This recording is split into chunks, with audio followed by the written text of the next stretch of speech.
annual audit report from Shad White's office has been released, totaling around $100 million of Mississippi money misspent or stolen. All but $6 million of that coming from one recent scandal alone.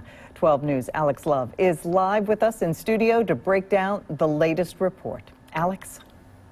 Absolutely, Melanie. Folks may remember back in February, State Auditor Shad White and his team arrested former Department of Human Services Director John Davis, Nancy New of the Mississippi Community Education Center, and her son Zach, plus others, for funneling around $94 million of taxpayer funds meant to feed low-income families. For years, Mississippi families in need, desperate to feed their families, sat starving while those supposed to help them profited off federal funds they should have gotten. It's plenty of days I had to come up with something to make a meal.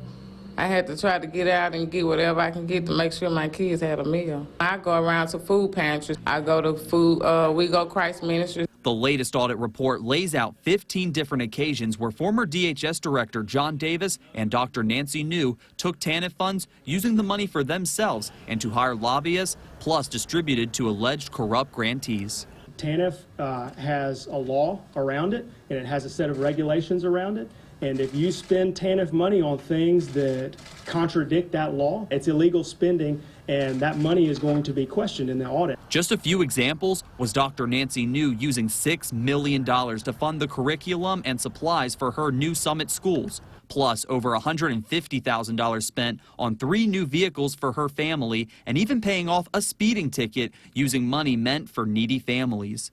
The auditor's report says her son Zach New also took out a loan against his retirement plan, only to repay it back using TANF funds. And John Davis received money back from them while also hiring lobbyists and contractors in his own family to do work never proven to help the needy. If I were running DHS right now, I would be looking very closely at trying to seize accounts and seize assets. You can see in this report vehicles that were purchased with TANF money. DHS needs to take actions to seize property like that. Those are the kinds of things that I think you could see at DHS that would start to return some faith.